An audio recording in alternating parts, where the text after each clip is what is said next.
അപ്പൊ മോളെ പേരെന്താ പറഞ്ഞേ? ദിൽന.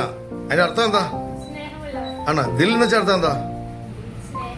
സ്നേഹമാണ് ദിൽ എന്ന് പറഞ്ഞ. ഹിന്ദിയിൽ ദിൽ എന്ന് പറഞ്ഞാൽ എന്താ അറിയില്ല അല്ലേ? ഓക്കെ, ഹൃദയം. നിനക്ക് നീ ഹൃദയം ഇല്ലാത്തവളെ ദിൽ നെയ്യേ തുംകോ എന്നൊക്കെ ചോദിക്കാം കേട്ടോ. ഇത് പപ്പയല്ലേ? എന്താ പേര് പറഞ്ഞേ? വിനോദ്. അപ്പോൾ നമ്മുടെ ടാർഗറ്റ് മനസ്സിലായില്ലേ എന്താ ഞാൻ ചോദിക്കാൻ പറ്റുന്നത്? അതായത് കേരളത്തിൽ എത്ര ഡിസ്ട്രിക്റ്റ് ഉണ്ട്, ഇന്ത്യയിൽ എത്ര സ്റ്റേറ്റ് ഉണ്ട്, എത്ര കേന്ദ്ര ഭരണ പ്രദേശങ്ങളുണ്ട്, ഇതാണ് ചോദ്യം. അപ്പോൾ ഇത് മൂന്നത്തിന് ഉത്തരം പറയുകയാണെങ്കിൽ 500 രൂപ മോൾക്ക് സമ്മാനം തരുന്നതായിരിക്കും. എൻ്റെ കയ്യിലില്ല, ഞാൻ കടം മേടിച്ചാലും തരും കേട്ടോ. അപ്പോൾ മേടിക്കുന്നുള്ള പ്രതീക്ഷ നമുക്ക് തുടങ്ങാം. ഓക്കെ, അപ്പോൾ ഡാഡി പപ്പ ഒന്ന് എണ്ണിക്കോണം, പക്ഷേ മോളാണെന്നും പറഞ്ഞ് കള്ളം കാണിക്കരുത് കേട്ടോ. ഓക്കെ, അപ്പോൾ സ്റ്റാർട്ട്. കേരളത്തിലെ ഡിസ്ട്രിക്റ്റുകൾ എത്രയാണ്? ഏതൊക്കെയെന്ന് പറയും?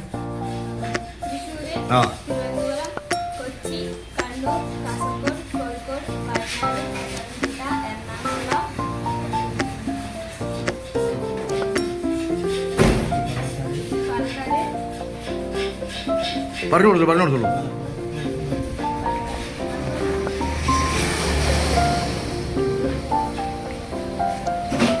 കുഴപ്പമില്ല, ആലോചിച്ചോ.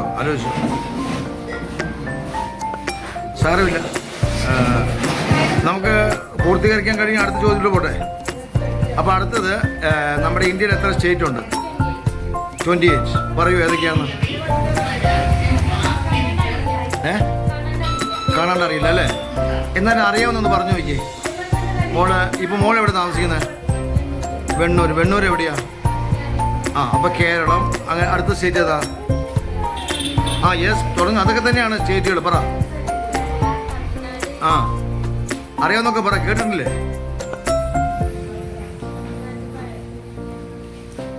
അപ്പോൾ കുഴപ്പമില്ല. ഓക്കെ, അടുത്തത് നമ്മുടെ കേന്ദ്രഭരണ പ്രദേശങ്ങളാണ്. എത്ര എണ്ണം ഉണ്ടെന്ന് അറിയാമോ?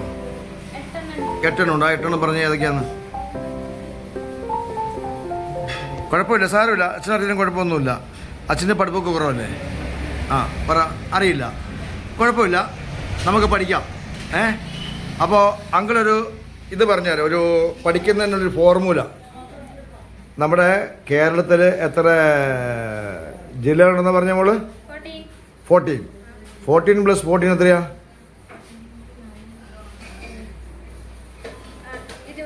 28. ഞാൻ ഇംഗ്ലീഷ് കുഴപ്പമില്ല. 28 - 20 8. അപ്പോൾ ഒരു ഫോർമുലയാണ് കേട്ടോ. 14 + 14 28. 28 - 28 14 ജില്ലകളും 28 സ്റ്റേറ്റുകളും 8 യൂണിയൻ ടെറിട്ടറി. യൂണിയൻ ടെറിട്ടറി എന്ന് വെച്ചിട്ടുണ്ടെങ്കിൽ നമ്മുടെ പ്രസിഡന്റ് ഭരിക്കുന്ന സ്ഥലങ്ങൾ. കുഴപ്പമില്ല. വിനോദേ കുഴപ്പമില്ല. മക്കൾക്ക് ഇത് പഠിപ്പിച്ചു കൊടുക്കുക. മക്കളെ നിങ്ങൾ നോക്കി പഠിക്കുക. അടുത്ത ഒരു പ്രാവശ്യം ഈ ചോദ്യമായിട്ട് അങ്ങോട്ട് വരുന്നതായിരിക്കും. Okay, bye. എനിക്ക് പരാജയപ്പെട്ടു, എനിക്ക് അറിയില്ല എന്നുകൊണ്ട് മോള് വിഷമിക്കണ്ട. ഇത് ലോകം മുഴുവൻ കാണുന്നതാണിത്. നിന്നെ ഈ അറിവില്ലായ്മ ലോകം മുഴുവൻ കാണും. അതുകൊണ്ട് മോള് വിഷമിക്കരുത്. ഇതിലൂടെ മോളൊരു അറിവ് നേടുകയാണ് കേട്ടോ. Okay, tata, by.